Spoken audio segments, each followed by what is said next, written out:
Mengapa syariat diajarkan kepada semua, tapi makrifat hanya menyentuh hati-hati tertentu, diam-diam, sunyi dan tersembunyi? Mungkin jawabannya bukan karena ilmu ini sulit, tapi karena tidak semua hati siap. Karena makrifat bukan untuk didengar, tapi untuk dirasakan. Dan tidak semua yang mencari benar-benar dipanggil. Inilah warisan paling rahasia Rasulullah, yang tidak disampaikan lewat kata, tapi diturunkan lewat cinta kepada jiwa yang telah hancur dan pasrah. Sunyi di balik sabda. Pernahkah kau bertanya, mengapa Rasulullah tidak mengajarkan makrifat secara terbuka, sebagaimana beliau menyampaikan syariat? Mengapa tidak ada khutbah panjang yang menjelaskan detail rasa fana atau rincian tentang perjalanan ruh ke hadirat Allah? Apakah ilmu setinggi itu disembunyikan? Ataukah ada rahasia yang hanya bisa terbuka jika hati sudah siap? Ketahuilah, Rasul bukan menyembunyikan, tapi menahan mutiara dari tangan-tangan yang belum tahu nilainya. Makrifat bukanlah pengetahuan yang bisa dicurahkan kepada semua manusia seperti air ke dalam gelas. Ia lebih seperti cahaya yang harus ditangkap oleh mata batin. Bila hati masih tertutup oleh dunia, maka meskipun dia mendengar kalimat-kalimat tertinggi, ia akan menganggapnya dongeng belaka. Maka Nabi pun menahan, bukan karena pelit, tapi karena sayang. Karena bila mutiara disodorkan kepada yang belum siap, maka bukan hanya akan ditolak, tapi akan dihina. Para sahabat Nabi pun tidak semuanya menerima ilmu makrifat secara langsung. Hanya beberapa ruh terpilih yang diberi jalan ke dalam rasa terdalam, seperti Abu Bakar, Ali, Salman Al-Farisi, dan Bilal. Mereka tidak belajar makrifat lewat kata-kata, tapi lewat kejadian demi kejadian yang menggetarkan jiwa. Lewat tangisan dalam sujud, lewat diam di padang pasir, lewat cinta yang meleburkan diri di hadapan kekasih sejati. Makrifat bukan diajarkan, tapi diturunkan dalam sunyi.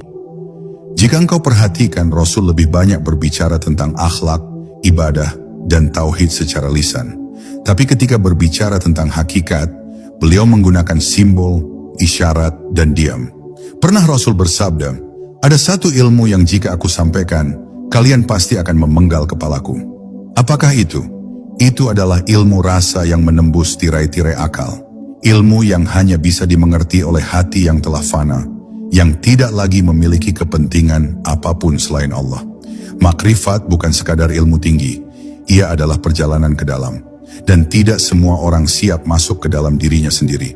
Karena untuk masuk, seseorang harus berani kehilangan nama, kehormatan, bahkan pikirannya.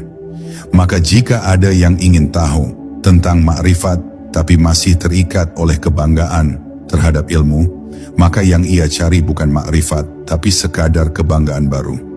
Disitulah kenapa Nabi memilih diam, daripada memberi sesuatu yang akan disalahpahami dan malah menyesatkan. Ilmu ini bukan untuk semua telinga, karena telinga hanya mendengar suara, tapi makrifat berbicara dalam getar. Dan getar itu hanya bisa dirasa oleh hati yang telah dikosongkan dari dunia. Maka tak perlu heran jika Nabi memeluk beberapa sahabatnya lama dalam diam, atau menatap mereka dengan pandangan yang dalam dan hening. Disitulah ilmu diturunkan, dalam hening, dalam rasa, bukan lewat ceramah panjang, tapi lewat detakan ruh yang bersatu. Sampai hari ini ilmu itu masih berjalan, tapi bukan lewat seminar atau buku-buku tebal. Ia berjalan lewat para kekasih yang menyembunyikan diri di balik kerendahan. Mereka tidak mengaku tahu, tapi rasa mereka telah tembus ke hadiratnya. Mereka tak banyak bicara, tapi kehadiran mereka membuat jiwa orang lain gemetar. Itulah warisan Nabi yang paling dalam. Bukan hanya syariat yang lahir, tapi makrifat yang batin. Dan hanya hati yang dipilih yang bisa merasakannya. Ilmu rasa yang tidak bisa dipaksakan. Apa yang terjadi jika engkau memaksakan cahaya menembus mata yang masih tertutup? Ia tak akan melihat apapun, bahkan bisa menjadi buta. Begitulah makrifat. Ia bukan ilmu yang bisa disampaikan kepada semua orang, karena dasarnya bukan logika atau hafalan. Ia tumbuh dalam keheningan, di tanah hati yang telah digemburkan oleh ujian, dan ditaburi benih kepasrahan.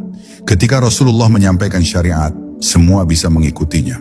Tapi ketika beliau menyentuh hakikat, hanya hati-hati tertentu yang mampu menangis tanpa suara.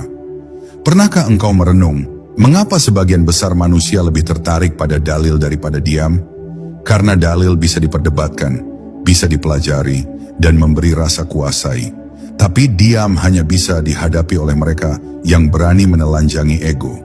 Makrifat hidup dalam sunyi yang tak bisa dipelajari oleh siapapun yang masih ingin dipuji. Maka Rasul pun mengajarkannya hanya pada mereka yang telah melewati syariat dengan kerendahan, yang tidak lagi merasa tahu. Banyak orang bertanya, kalau memang makrifat itu penting, mengapa tidak ditulis dalam Al-Quran secara eksplisit? Pertanyaan itu lahir dari akal yang terbiasa ingin mengendalikan segalanya. Padahal makrifat bukan benda yang bisa dikemas dalam kalimat. Al-Quran adalah samudera. Bagi mereka yang hanya berenang di permukaan, mereka hanya menemukan hukum. Tapi bagi hati yang menyelam dengan cinta dan keikhlasan, mereka akan menemukan cahaya makrifat di balik setiap huruf.